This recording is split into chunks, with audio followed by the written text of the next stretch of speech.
Hi, my name is Derek and I like movies. Today we're going to be talking about the Spider-Man, the Spider-Boy, No Way Home. No, I don't know how to get home. I have no GPS and I am lost somewhere. I have no idea where. This review will contain spoilers because let's be honest, this movie's been out for about 2 months already, and if you haven't seen it, that's kind of your own fault.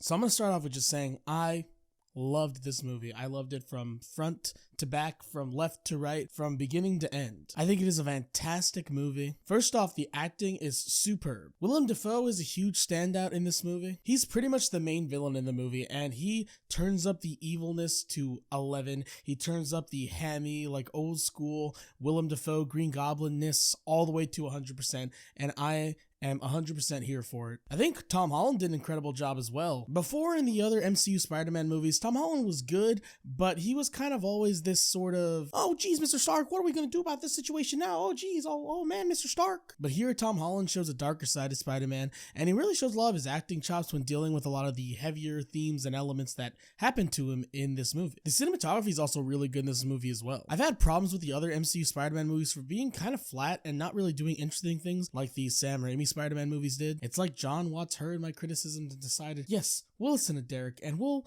make so many amazing, interesting shots in this movie that he won't even know how to handle himself. There's this one really great scene where Peter's using his spider sense, although I kind of hate that they call it the Peter tingle. I don't really think that joke is all that funny. This one shot where Tom Holland Spider-Man's using his spider sense is really well done. It's amazingly shot. It's very creative as well. It's very reminiscent of what they used to do with the spider sense in the Sam Raimi Spider-Man movies. The score is also just mwah. A lot of the music is very fitting for the scenes, and because this is a Spider-Man movie where it's a Spider-Verse and all the other Spider-Boys show up, they have to have some of those classic themes. A personal favorite of mine is, of course, Sam Raimi's Spider-Man theme, which is just amazing and beautiful and just filet mignon to the ears to listen to. I also really like the story as well. This movie delivers with the fan service. There's a lot of references, and of course, there's a lot of old Spider-Man characters that show up, and of course, the other Spider-Boys show up, Andrew Garfield and Tobey Maguire, and they do a fantastic job as well. Andrew Garfield also has a really cool story arc in this movie as well. This movie has a lot of fan service for Spider-Man fans,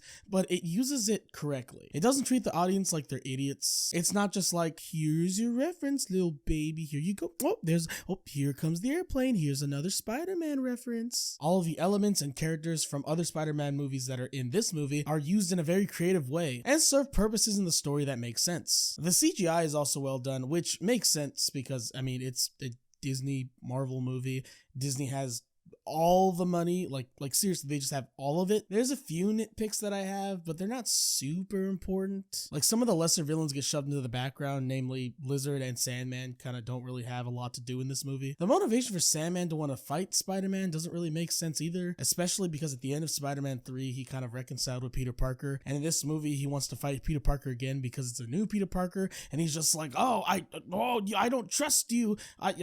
You're a bad Spider-Man. It was just kind of weak and didn't make a whole lot of sense. But those are just nitpicks. This movie is funny, it's shot well, it's acted well, it's just a really great Marvel movie. And I'm giving this movie a 10 out of 10. Thanks for watching, and I'll see you guys in the next movie review. Laters.